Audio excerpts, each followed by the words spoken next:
Endurance Squad is training with a holistic edge. Plans for every kind of endurance athlete, plus yoga, mindset, and a team that's always in your corner. Join at YogiTriathlete.com/squad. The mindset piece is something that you all do that nobody does better than you, truly. And it's something that I think has changed and up-leveled just the way that I'm able to show up every single day for myself and see and believe in what's possible and recognize thoughts that serve us and thoughts that don't, and more importantly, how to move through them. And that's just like a day-to-day life thing that I'd say you can't teach, but you can teach it and you make it possible. But without showing up and doing the work, it's not just going to happen for you. If you can say, hey, I want to be able to see something, recognize it, and move past it, but I'm not willing to sit with myself and I'm not willing to do the work to do it. I just want it to happen. It's not going to happen. Welcome to the Yogi Triathlete podcast. I'm Jess and I'm here with my co-host BJ. And today on the podcast, we are celebrating an athlete who has been woven into the fabric of this community for nearly a decade. We met Claire Bruce back in 2016 during the early, scrappy, live-on-the-road days of Yogi Triathlete, long before she became one of our VIP one-on-one athletes. She has watched us grow, and we have had the privilege of watching her grow just as powerfully. Claire is the embodiment of what happens when dedication becomes a lifestyle. She's consistent, heart-forward, endlessly willing, for sure. Yeah, that I love. And she's learned how to keep this sport fun, even as she continues leveling up in ways that most athletes will only dream of. Her mindset over the past year has transformed into something extraordinary. Claire has stepped into clarity about what she wants, how she's going to get there, and how she moves through the inevitable challenges along the way. She navigates training in life now with a grounded confidence that wasn't always present. And witnessing that evolution has been one of the great honors of having her on the team. And then there are the performance markers, the unmistakable signals of her growth. The gap, a climb that once humbled her, has now become one of her strongest, fastest efforts of the summer.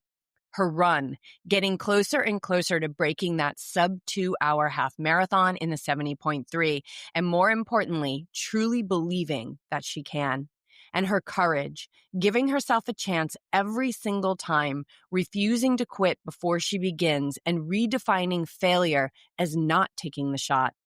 And most exciting of all, why we have Claire on the podcast today, is that she just completed her second Ironman 70.3 World Championship, and she delivered her most complete, powerful race of the year, fastest run of her season, training translating seamlessly into her swim, feeling strong the entire ride, and she nailed her race day nutrition, one of the very first things we ever worked on together.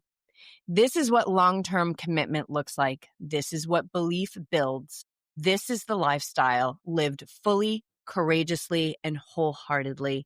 Claire Bruce, welcome to the show. My gosh, that's a nice way to start the Thanksgiving long weekend, buttering me up like that. Well, it's all true. You know, you've been with us for a long time. You met us on the road. Really, when Yogi Triathlete was, we were so scrappy. We were so in the hustle. We were so like, what the heck did we just do? We blew up our life. And you've really seen the whole thing. And you've had some time away from us and you came back. And it's just such an honor to have you. I mean, how many times that BJ and I are like, more Claires. But with that said, I'm going to hand it over to your coach because I know he wants to jump in here with our first question. Yeah, Claire, well, welcome back. Because I think we did do a short session in one of our communities, maybe on Facebook a couple years ago. Yeah, the OG Facebook community for I believe that was recapping Ironman Lake Placid in 2018. That's throwback. Oh my gosh. Yeah, it's a way back. Well, let's go way, way back. Let's start at the beginning. Do you remember that time when we first met each other on the High Vibe Tour in Lake Placid almost 10 years ago? And what stands out from you from that time? And what drew you into this lifestyle? Are you kidding? I remember that like it was yesterday. Aww. I remember that so clearly, like the mini tries, just everything that you guys did, throwing everything you had of your lifestyle as you knew it out the window and like living at the campground in Wilmington and showing up at the mini tri every Monday and baby Clark babysitting at the post and having him just soaking up all the love just like he does now. Like, yes, I remember it like it was yesterday, and just the energy that you both had is just infectious for anybody that meets you, and I'm sure they would all agree. And who wouldn't want to be a part of that? Like, that was early days. I think you had even, like, Jeremiah was one of the workers that worked with Colin at High Peak Cyclery, and he had just raved about the entire experience of working with you. And I had just been injured for a long time and volunteered at Ironman Lake Placid that year and was like, I mean, everyone listening to this knows this. Once you watch an Ironman, you're gonna do one. There's not a chance that that passes by and you're not like, all right, caught the bug.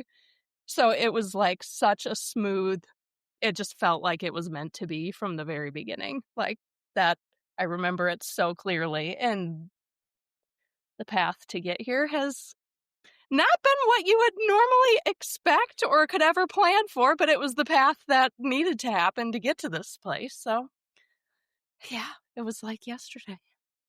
And I love that you mentioned that, because I remember that you were really struggling with the run, like staying healthy on the run. And I remember so diligently, we were just slowly building you back up. And you were extremely patient with the process, which has everything to do with where you are 10 years later now. Oh, exactly. It's hilarious when you look back at where it all started, which was back in college when I decided, like, I grew up playing sports forever, was competitive in soccer, ran track and field, was always a sprinter. So it's kind of funny that here we are in the endurance space, farthest thing from sprinting. But got to a place where I felt too comfortable. I don't know, actually, I may have never told you this, but this is how I found my way into endurance sports. Was in college. It was like my junior year, and I was starting to go to some run groups with this Nike thing in Chicago. Just felt like I needed something. Like everything just seemed too status quo. Like I needed something to challenge me and like push it. So I signed up for a half marathon a week in advance, having never run anything long other than just, training for soccer, doing my thing. And woo, it kicked my butt, but I finished it and then immediately was like, what does it take to get into the Chicago Marathon? And like, that was the spark that started it. So then, back then, you could just register for the Chicago Marathon. There was no lottery system. People didn't care this much. So I had registered for it, had kept playing soccer, got injured, didn't train for the entire summer, showed up, ran the marathon, destroyed my knees. They just didn't get along for quite a while. And then Colin and I moved to Lake Placid. Oh my God, the mountains, it's beautiful. There's so much opportunity for outdoor adventure. Like everything we want to do is on your feet. It's exploring, it's outdoor sport, trail running. This is beautiful. This is awesome. Dove right into it, tried running up the mountains there. Well, did. Ran myself straight into compartment syndrome in both of my legs. And that put a big halt on everything for a solid year. And I was coming out of that when I met you. Mm-hmm. And so that's like how we even got to that point. But it's this constant need to be challenged and see what's next and know that there's more. That was like, okay, these are the people that can see where you are and see the opportunity and the potential and work with you to get there. And it's not a prescriptive, you're not going to get there by following the basic plan that every single person does and not looking at so many things, but looking at your mindset, looking at what you need to be successful, and like getting that run back after I had that injury took so long. But in the time that we spent doing it, those are the best years of running I had ever had and the most consistent years of running I ever had. And when we took our little break, things were still going well, but I had another run injury. Came back from that myself, we reconnected at 2021 St. George Worlds. That kind of sparked things. Yeah, this is reigniting here a little bit. And it took a little bit more time after COVID happened and those pieces of the pie. But when we started this round again, it was the run and we just like to challenge each other. It's never there's always more to give and everything, but the run in particular. And I have never run as consistently as I did with you in the beginning. And now I can say we're doing it again because this is going on 1.5 years. And I don't need to knock on wood because we are in a great spot and it just keeps getting better. Did the hill run on the treadmill today? It felt easy. It felt easy and I was running faster than I ever ran them before. So it just gets better. Yeah. I mean, I know nobody will believe that this is without bias, but like BJ is like an insane coach. I mean, like as far as like coming back and starting you, and it's always about holding back. I mean, he even this morning, and I'm like chugging down this is an endurance sports podcast, so nobody will mind that I'm drinking my recovery shake right now because I squeezed my bike in, of course, but I was like, I want threshold, like more threshold, like VO2. And he was like, you're not getting any of that today. And it's like, oh, thank God. And it was what I got was exactly what I needed. And so, it's been so cool to see because BJ shares with me, your messages sometimes, just like the joy that comes through your voice after workouts. And it really is that like you're consistent. So it's you guys as a team. The athlete has to show up and do the work. And you do that, and that really allows him to really coach to his potential. And I think you're such a perfect ongoing product of what that looks like. Joy, consistency, healthy body, healthy mind. Yeah. Yeah. And before we totally 100%, like it is just like, it fills me up to get to work with you each day and to be along on this journey, the second go around with you, which has been incredible. And so was so grateful you reached out.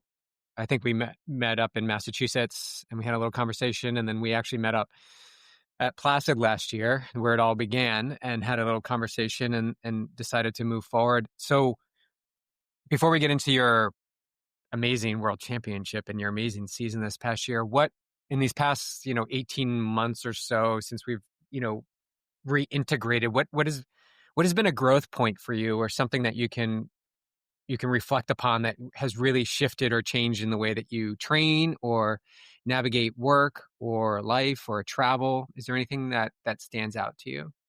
BJ, is there anything that stands out? Yes, there's a lot of things that stand out. I think one of the biggest pieces is the consistency and all-in partner. Like this works because I'm all in and you're all in, and having somebody that is there and believes in you, even if you have a moment where you feel like you don't have it yourself, if you show up and try, that's all that it takes. And that can unlock so much for anybody that you just don't get when you're on your own, and you don't get without having somebody that can see you for where you are, can see where you want to go, both where I envision, and I'm sure you have this other vision that I haven't even seen yet, and be able to meet each other where we are and push to that next level. And I feel like that's something that makes you thrive in sport, and it makes you thrive at work. Like I lead a team of creatives every day at work, and that's a huge piece that I carry over to them too, is like everything that we do that challenges us gives us an opportunity to grow. And just because it may not go the way that you think it should off the bat, that doesn't define you. It's how you turn around and how you show up the next day. It's like, I can even talk yesterday was supposed to be a light week. BJ, it's going to be a light week at work. It's a short week. Should have never said that. Busy day, lots going on. It got to be, I think, 7 o'clock, 8 o'clock, had been going since 6 o'clock in the morning. Hadn't done my bike ride, did my swim first thing in the morning. I'm like, there's nothing I want to do more than like check out and be a vegetable on the couch and not do anything. I'm tired. This is it. But that sounds great, but I got bigger goals than that. And so I got to at least try. And 90% of the workout was great. Did I crash and burn in the last interval? Sure did. But you know what? I showed up and I got in more than if I had just said, no, this has been a busy day, a long day. I'm just going to call it where it is. And I came out the other side today better because of that, and showed up in work better because of that too. So that's kind of a balanced answer of bits and pieces of both, but it's also the mindset piece is something that you all do that nobody does better than you, truly. And it's something that I think has changed and up-leveled just the way that I'm able to show up every single day for myself and see and believe in what's possible and recognize thoughts that serve us and thoughts that don't, and more importantly, how to move through them. And that's just like a day-to-day life thing that I'd say you can't teach, but you can teach it and you make it possible. But without showing up and doing the work, it's not just going to happen for you. If you can say, hey, I want to be able to see something, recognize it and move past it, but I'm not willing to sit with myself and I'm not willing to do the work to do it. I just want it to happen. It's not going to happen. Yeah, that's a powerful, thank you for sharing that. I think that's at the essence of what YogiTriathlete is about. It's getting that ability to be in the moment when all you want to do is lay on the couch and be tired, but you match that in that you get in the gap there and you say, well, I have bigger goals, and sitting on the couch is probably moving me further away from the goal that I want to achieve. Why don't I just try to get on the bike and see how that feels? Even if I fail, at least I know for sure that I gave it a try and I can tick the box and move on. You've demonstrated that many, many times, starting way back when we did bike camp last year. I know you were struggling in many of those sessions, but the notes kept saying, the comments kept saying, I just decided to go into one more minute or one more pedal stroke, or let's just try the next set and see what happens. And I would say, again, 90% of the time you were successful. It wasn't easy. It doesn't mean that you decided to do it and it's like, great, this is awesome. I feel amazing. I'm, crushing it. You had to work for it. And I think that's where athletes sometimes gets a little murky in the belief system, because it's like, if I believe it, then it should happen. Well, it's going to take time. It's going to take reps. It's going to take a few failures, but you're going to have a lot of success. The key is like, you need to be there for that decision in each and every moment. Would you agree? Yeah, absolutely. And it's like, and without the belief, forget it. It's never going to happen. And so the belief paired with patience and trust and showing up for the work, that's the recipe that equals what I desire in life and what I want to achieve. So it's that symphony, but without the belief, forget it. And thank you very much for what you said about the mindset. As I think we live it. We're not immune to challenges. I'm not immune to freaking out. I freak out sometimes. I lose it. I lose my shit sometimes. And, but the tools are always right there, and if I lost it, 9 out of 10 times before, I'm losing it now 0.25 out of 10 times, right? Because that self-regulation and you use some words when you were talking about it. You said like recognize, believe, awareness. These are all the mindset tools that we want to cultivate so that we can navigate life with a little more ease. And if you're thinking about ease and you're thinking about being an endurance athlete, ease is going to be way less of a hit of on your nervous system. Your immune system is going to be stronger. I think we underestimate, well, I know we underestimate the power of the mind. And I think we underestimate the hits that our system takes within a day. And if we're not engaging in practices that nurture the nervous system and train the mind, we can have all the goals we want, but they're always going to be harder to reach. I'm not saying you can't reach them. They will always be more difficult to reach. Yeah. All right, shifting gears to Marbella. Let's get to the meat of this. And I think maybe this is a piggybacking what we just talked about, but you set yourself up for success, I believe, by getting into Marbella days ahead of the race. And maybe that wasn't something you always did, or maybe it is, but can you talk about how important that decision was, especially with the energies that were anticipated would be there at a world championship? Yes, for sure. I mean, so that goes back to St. George in 2021 because I did the exact same thing for that race. I came in a week ahead of time. And that's largely because I have traveled a lot for work and I have experienced a lot of different travel challenges. And it it's been 9 years since we've been overseas. So for me, I wanted to give myself the space to have whatever experience travel lays out for me and have the space to come down, relax, find my rhythm in a new place, in a new culture, in a new area before everything really picks up and before the energy of the race picks up, before everybody's coming in and, oh, my bike didn't make it. Oh my God, I got delayed on this. Did you do this? And you just start to hear those kind of conversations happening around you on the street. You see them on social media, you hear about them at the venue. So it's really nice for me to be able to get there and find kind of my calm and my zone and then be able to bring that to other people too. And I think that's something with Marbella that was a little bit of a more unique experience compared to previous ones. There were a lot of challenges for folks getting out there and bikes didn't make it and people had a lot of delays and you work so hard building up to this one moment of the year that's a lot to carry. And I'll admit too that I had my freak out moment. It's not perfect. My bike didn't show up. I had the time and the space though to have that moment, to let it, okay, you see it, you feel it, let it out. And then how do we move forward? And I had the time to call the airline, have things sorted out, and to say, okay, it's made it, it's on its way, it's sitting here.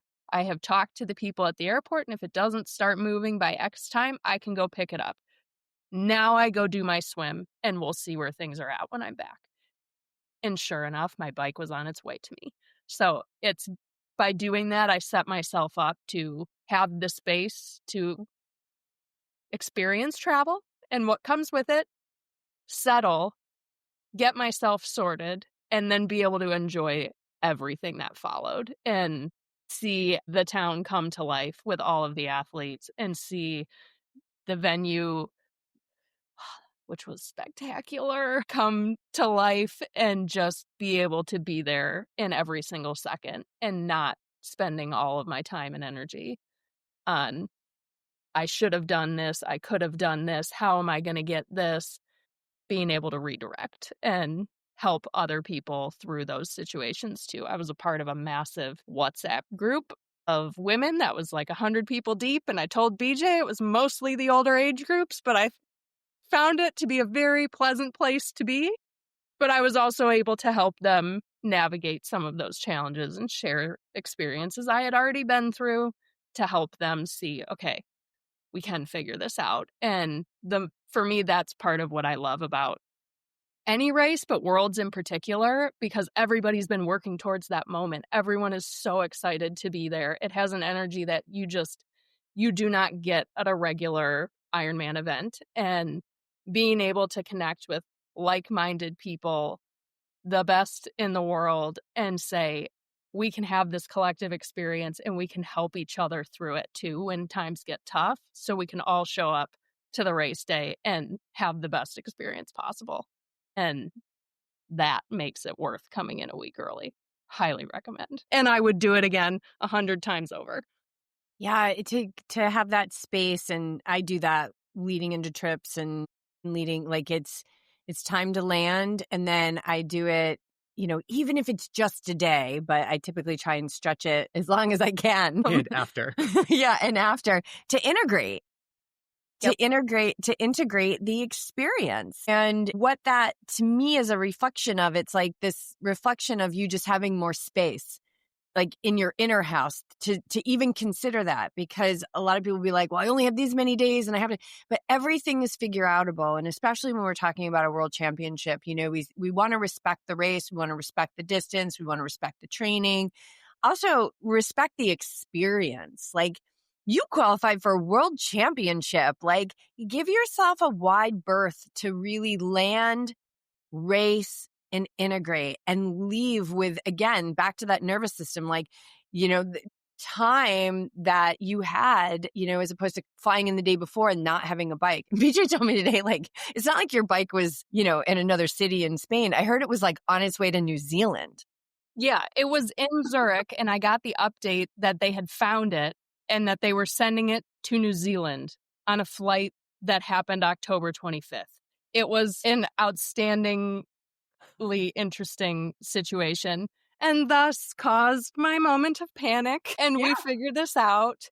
A few tears were shed. Yeah. But like I said, once I had done everything I could do, there's no reason to continue to beat yourself into the ground about it. You have to let it go at some point. So we looked at rental houses that were 2 hours away. We were looking for options. So there was something. And then it should be here tomorrow. We go to sleep and we see where things are at in the morning. And everything worked out the way that it should. And a previous me would have continued to freak out for the entire day and take a while to come down after. But I think now I am in that place because of all the work that we've done to say, hey, this isn't serving me anymore. And that's the type of mentality you can get into that is real hard to come back from and come out of in a short period of time. And you don't want your experience to be clouded because of something like that. You could miss out on one of the best experiences of your life, potentially a once-in-a-lifetime experience, all because of one mishap. And that's a shame. I'm so glad you shared that. I'm so glad you reached out so quickly, and we're in solution mode of even like the guys are racing after you, so you could potentially find someone your height, and you've got a wonderful partner there in Colin who can adjust the bike and get it into your dimensions pretty quickly. So there were solutions happening in the background. But what I love about all of that, or even more, is that you still continue to go do your workout and didn't allow the energy of what could potentially spiral, you know, detract from what needs to happen, which is these final few sessions to get in the water, feel what things are like. So getting into the water, those first days were not what you experienced on race day. The conditions were, and I heard this from other athletes too, they were quite challenging. Like, it had been calm in the days leading in to before you arrived, and then athletes were arriving and there was some texture on the water. What was that experience like, without getting too caught up in like, oh, is this going to be race day? Coming from someone who hasn't swam open water in quite a while. Yes, and only a handful of ocean swims too. That's fun. It's funny that you bring this up because the swim was memorable in so many ways all week long. Walking down, so we stayed in Marbella proper. The race was in Portobanos, so it was like 20 minutes away. The conditions in Marbella and the conditions in Portobanos were very different, which is interesting, but it's the coast, so anything can happen, and small changes affect the way that the current moves and the way the waves are. I went down on the first day, and it was whitecaps. It was choppy. There was a lot of swell. And you have that moment of, do I want to go in there? The answer is mostly no if you lean into your just what's comfortable and what makes sense. But if the race is choppy, I need to be ready for that, and I'm going to have to do it then. So you might as well make peace with Mother Ocean now, which is exactly what I did. So I'm like, it doesn't need to be long. It doesn't need to be this big thing. I think a lot of athletes are set in, this is the exact plan, and I need to swim the course before the race, and I need to do X, Y, Z. I went in there with make it through the break, take a second, take in the surround. Like, it was amazing to get out there and to turn around and just float. I mean, I love to float. That's a whole other thing. I just feel like it's so peaceful. But doing that and looking back and seeing Old Town Marbella and seeing the climb in the mountain that we're going to ascend on race day in the background, it's like, this is what it's all about. And that pulls away anything that you could get caught up in with how rough the water is. Who cares? We're here and it's a beautiful place and there's nothing we can do about it. So figure it out. And I think I spent maybe 15 minutes in there doing some strokes back and forth, in and out of the break, getting used to it, called it good. The next day we swam, I think was a day or two later, it was even worse. It was much bigger swell. There was a little bit of an undertow to the current too, which, always gives you a little bit of the heebie-jeebies when you're not used to swimming in the ocean and feeling what that feels like. But it was the same thing. It was like, this is the last time we're getting in the water before the race. Just do it now. Nothing can possibly be worse, really. Like, it's just get in there, make it happen. I went down early in the morning to try and line it up with when my start time was going to be so I could get used to what does it feel like at this time of day, have the experience. And I actually swam for, I think, 25 or 30 minutes that day, and it was great. I got through it. Yeah, there was some pull. Big deal. I went back and forth. I was the only athlete that morning out there, which seemed super strange. But it was also, I came down, that wind was ripping. There was a storm coming. Like, should I be getting in here? It doesn't matter. I'm just going to do it and we're going to move on with the day after. And that's exactly what I did. And it was exactly what I needed for the race day because Puerto Banús, from most of the videos I had seen from athletes, had actually been pretty calm in the bay all week. Race day was not calm. Race day had a solid swell. Like, you really needed to time your sighting with the crest of the wave to be able to see the buoys that were ahead of you. And to get the break wasn't bad. It wasn't whitecaps, but it's a solid swell and there was a solid current heading the opposite direction of where you want to go because that's the way it always works. It's like the wind. But that was nothing compared to what I had done earlier that week. So it was just another swim. It's like, let's go. Let's do this thing. We've been waiting for this for a year. It's here.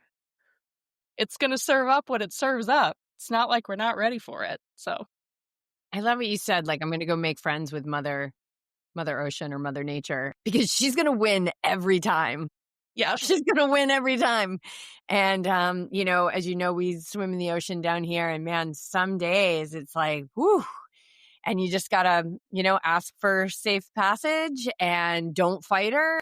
And, she might whip you around like a little rag doll, like relax and yeah, just keep at it and you'll get through that break. And once you have the confidence of knowing like how to get through a break, there's really no break that you can't get through. When you start to get that undertow and like really strong white water, that gets a little dicey, but you just keep getting at it. And once you get past the break, it's like, it's just, there's so much empowerment there, but there's so much beauty to even, being 50 yards offshore. There's a lot of people that wouldn't go that far. Like, you're looking at a view that a lot of people will never see in their whole life, and they might even live in that town. And so making friends with nature and understanding her unpredictability is, I think it helps with our mindset to just go with it. Like, okay, how's she showing up today? All right, how am I going to show up? Knowing that, yeah, she's going to win every time.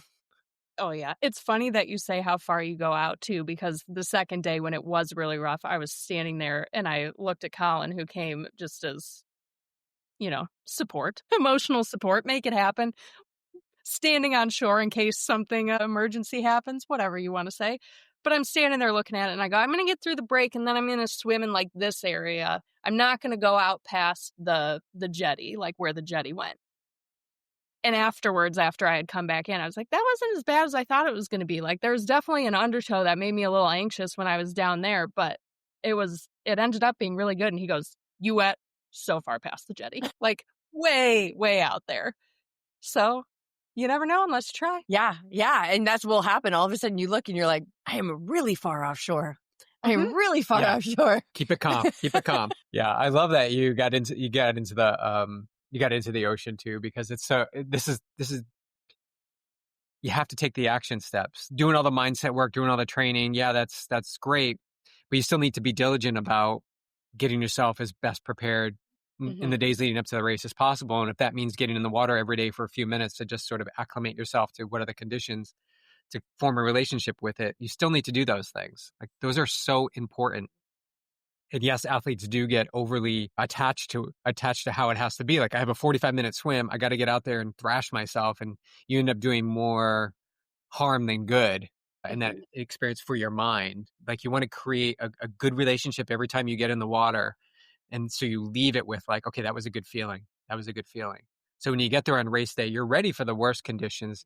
Most often it won't be like that. It'll have some elements of it. And that's what it actually did for the women's race. But yeah, I mean, you mastered that beautifully. And having Colin on the shore, of course, perfect. There's your support system.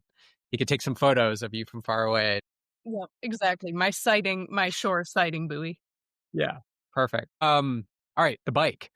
You chose to take a road bike. Well, first of all, the bike was delivered and all in one piece. Yay. And you chose the road bike, and on such an amazing, incredible course. We had so much FOMO watching the coverage of the overhead view of the roads, just so beautiful. So you chose a road bike, amazing course. How'd that decision play out?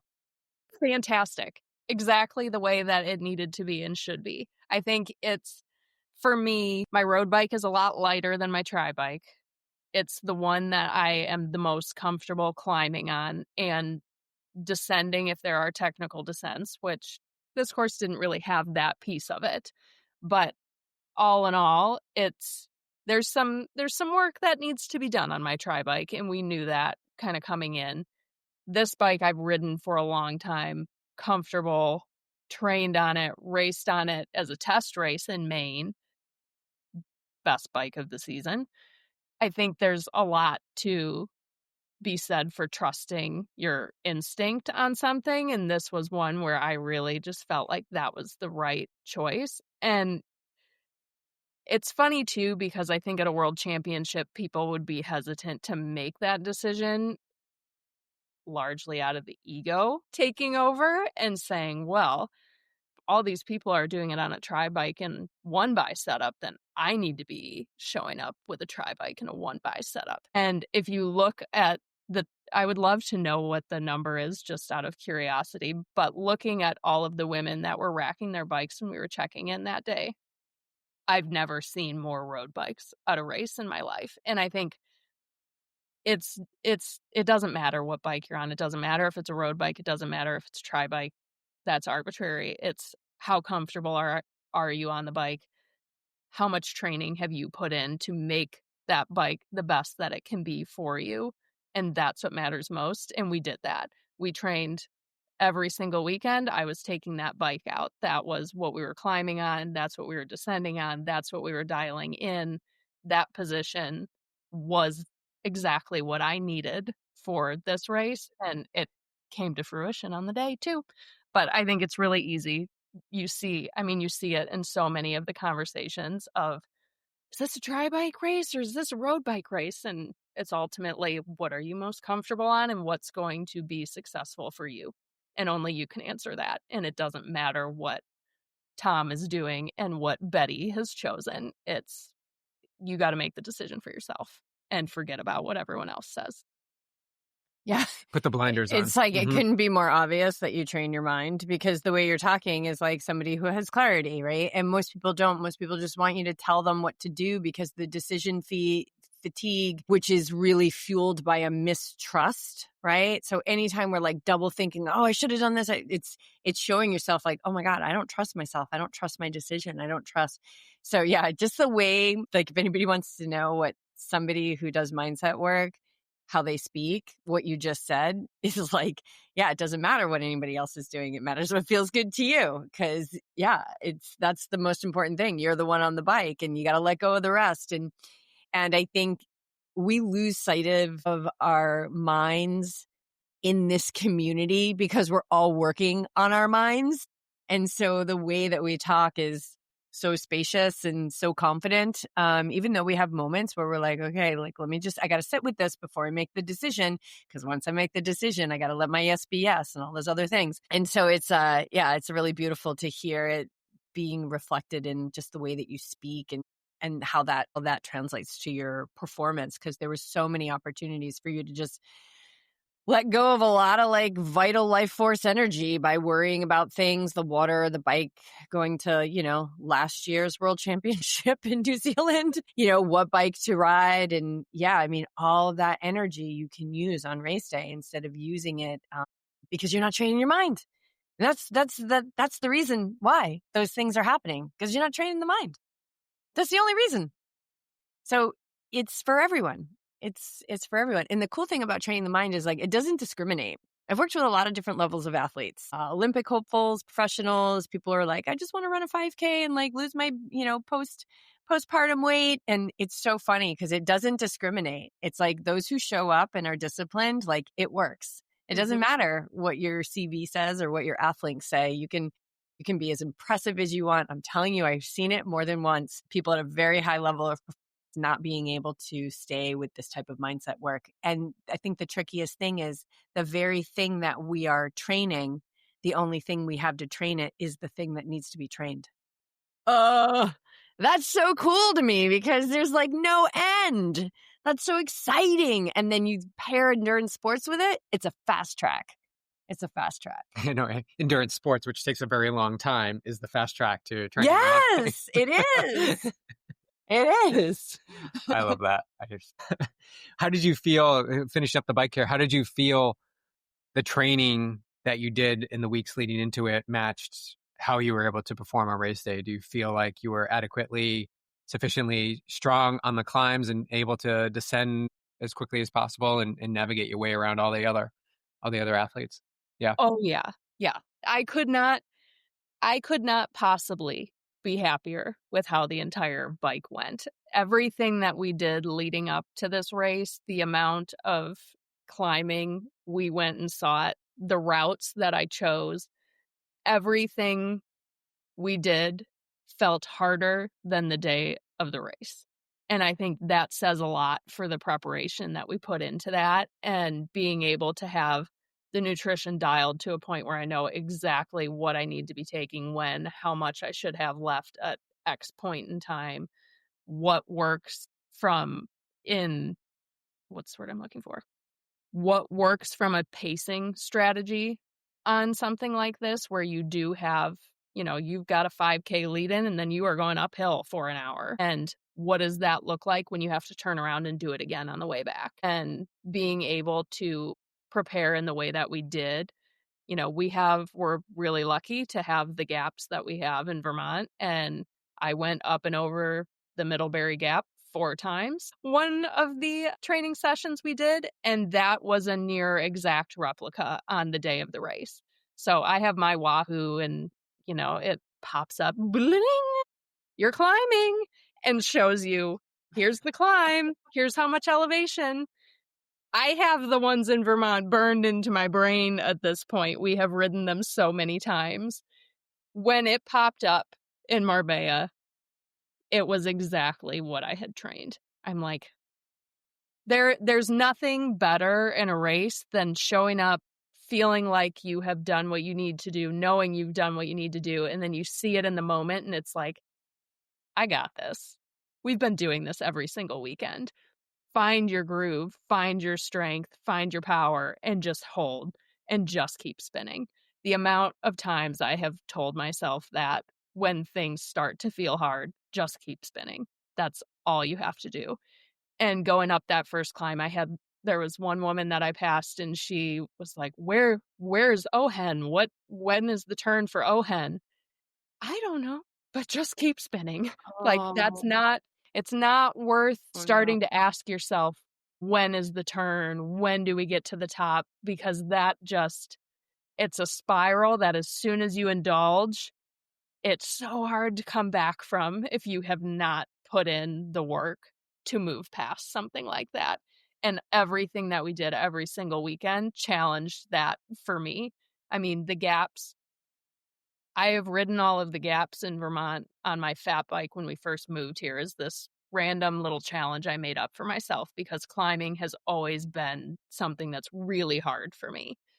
And I'm like, the only way I'm going to get better is if I do it. And I really want to be able to say that I've done these. So I did this absurd challenge in the winter.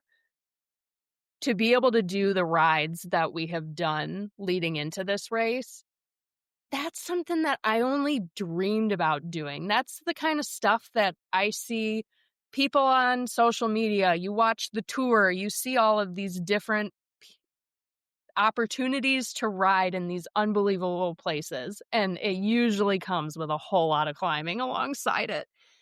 And I'm like, I want to be able to do that someday. And this was the first year that I realized a huge part of that dream. And it was like, we did it and I can climb. It's not that I can't do it anymore. It's not that I was never able to do it. I just needed to put in the consistent work to be able to get there. And the fact that we did it in the time that we did too, that's amazing. That's, I qualified at Oceanside. We did a big racing block. I got sick during the big racing block. It was a thing in the summer, and then we went heads down in the fall leading up to it. And you can do anything that you set your mind to, and this is a great example of that. And I felt amazing on the day of the race. And you know what? We had a lot of wind going down the backside of the mountain. There is a mantra I made up for myself all the way back when I was working with you in 2018 leading into Lake Placid. And once again, climbing and descending was where I struggled the most. And I made this mantra of, I control the bike doesn't control me. And that is what I have leaned on for, gosh, how long is 2018 from now? Close enough to 10 years that I'm going to say 10 years, even though we're not there yet. I went straight back to that on the day of the race of like, when the gusts really came, I control the bike doesn't control me. And that immediately just gives you and you forget you were even thinking about it. And climbing back up, same thing. Here it comes. Climb. I have in my head that it was 6 miles and 900. I'm pretty sure that that's what it was. And I'm like, that drop in the bucket. We got this. Like, find the zone, find my power, just keep spinning. And I got up and over that sucker, and then it was showtime. I'm like, we got 10 miles. Most of this is downhill. And if there's one thing I can do real well now, it is descend mid-technical stuff at a good clip, especially on this bike. And I passed, I kid you not, like 20 to 30 people in that stretch. And I felt great and just hauled as fast as I could back to transition. And then it was showtime. This is the great thing about becoming a climber is you're forced to descend, and you can't climb unless you can't go up without coming down. You're kind of forced. You can. I did in the fat gaps when I did that in winter. I rode up and then Colin picked me up. Like, granted, I didn't want to have a major wipeout in the snow. A little bit different, but it is smart decision. Very smart true. Decision. But yeah, what a skill to have that confidence in climbing and then to have the confidence in descending. Now it's like you're invincible. You're invincible. And it doesn't mean you're going to take risks. It means that you're confident in the terrain that's presented to you, whether you know it before, like that person was asking you, whether you know it or not know it, you pull yourself into the moment with a confidence that you're going to get up and you're going to get down. You're going to get up, you're going to get down because you've practiced it over and over again. Wearing those grooves in the mind that this is okay, I'm no longer the person who is trying to be a climber or has not been a good climber in the past. I am a climber. Like, I embody this now. And I've seen that growth and progress over the course of the past year, especially getting into those big, long elevation goal sessions that I give you where it really picks up. Oh man, like Vermont is just a nightmare. And the last mile, they go vertical and it's so steep and it could be 16, 17, 18%. And it gets so hard. But then it's just like, I love climbing. I love climbing. I love climbing. And you just keep telling yourself that and you make it to the top. And then you really do love climbing because you're like, dang, like I just rode an 18% grade. That's no joke. Exactly. So now no more climbing because you off the bike, and it is probably the flattest run that we have done probably in racing this year. It was pretty flat. Yeah. No climbing. Yeah, it's similar. It's funny because it doesn't look like much on paper, but it felt like more. I would say it felt similar to Muscle Man. It's not a lot, but where it hits, it's all together. So you definitely feel it. But we were ready for that. You were ready. Of course you're ready. You're awake and ready. What? Because you always bump up against something on the run. There's always this moment of like, I don't know, truth. There's like, even no matter how fit you are, prepared you are, did you have one of those moments? And then if you did, how did you pull yourself out of it and through it? Heck yeah. The run is always going to eat you up and spit you out in some fashion. It just happens that way.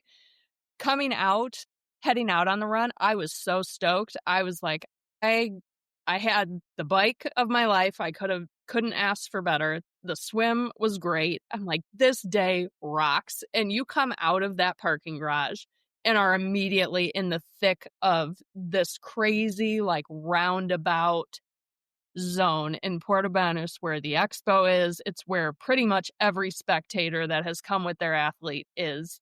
It's the easiest place to get to on the course. And there are thousands of people, just tons of noise, a ton of music. I was so happy. I was on cloud 9 coming out of transition. I'm like, this is the best thing ever.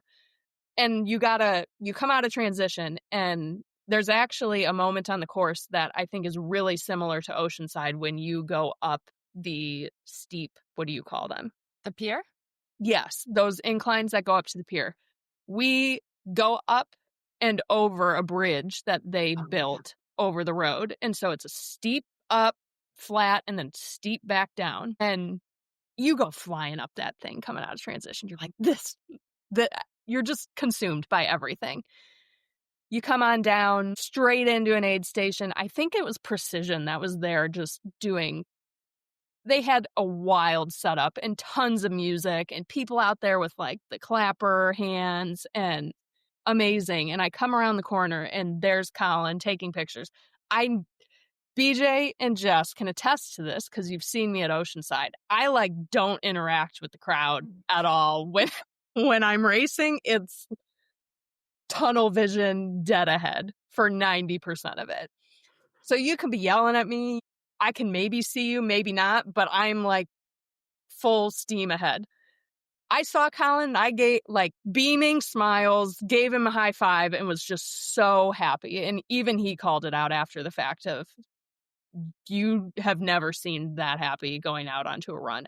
And I took off, and then you make it around the corner and you start going down the promenade, and then everything fades away.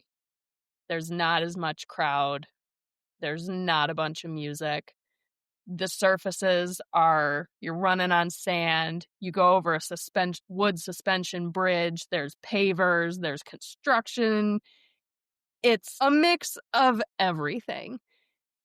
And my Achilles and my calves were so tight. And you could just feel the aching in every single step that you took. And I'm like, no.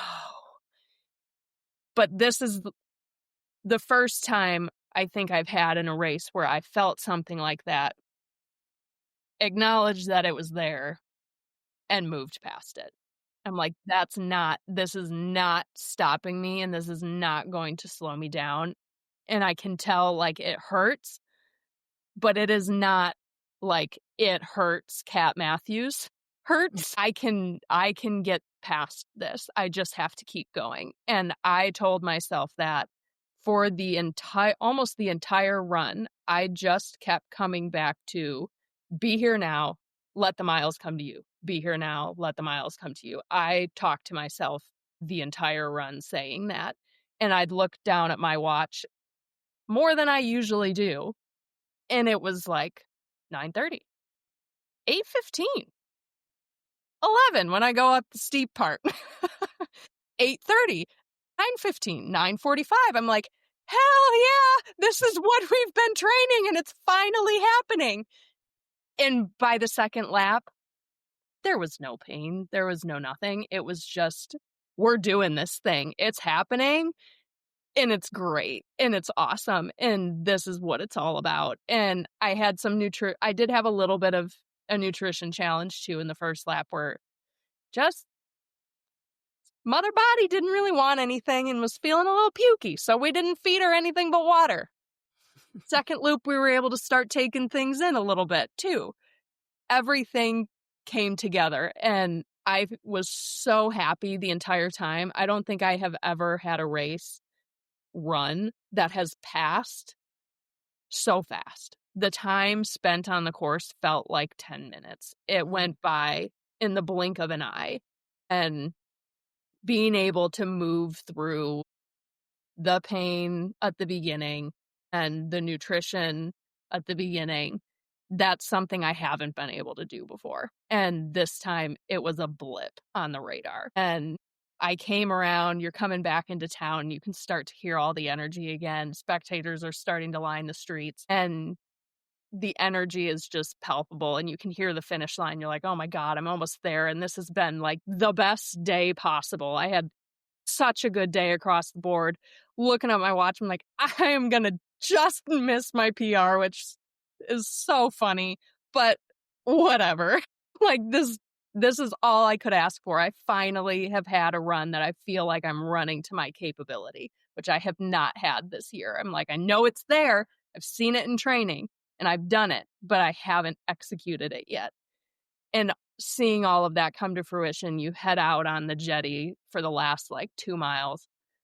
That jetty there's nobody out there, but you can hear town and you're like, I'm so close. Like, just keep going, just keep moving forward. I look at the watch one more time and I think my pace at that point was like 8:45 and 9-minute floating. I'm like, this is awesome. It has taken so much and so long to get to this point.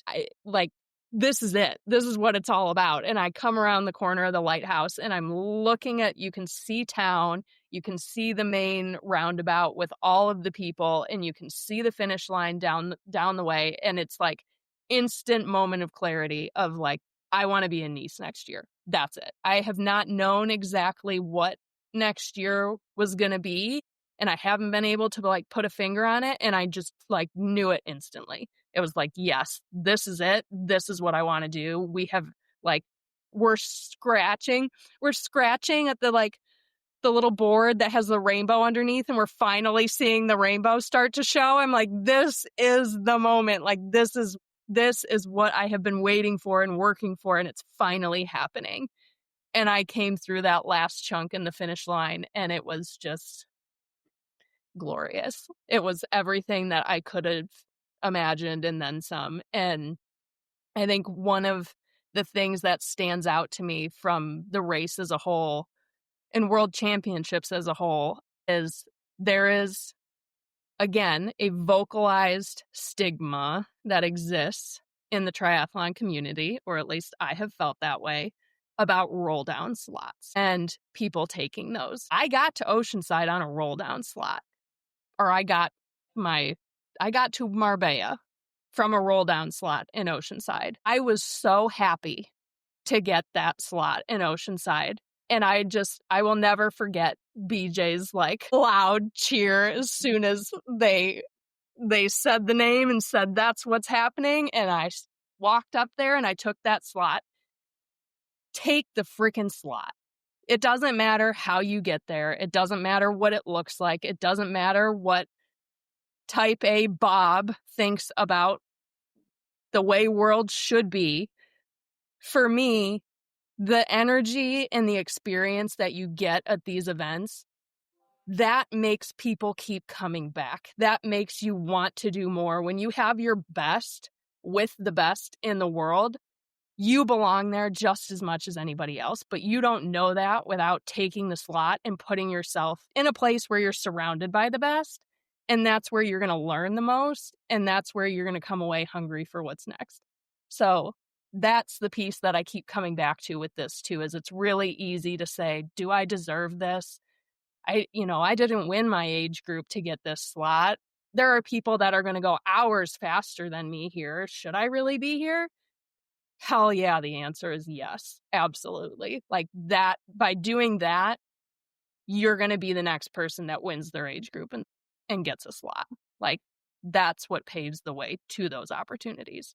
So yeah, I took the slot. I'm so happy about it. I had the best race of my entire season. I had the best race I've probably had in years. And every single discipline in one way or another, Nice is going to happen. I just know it.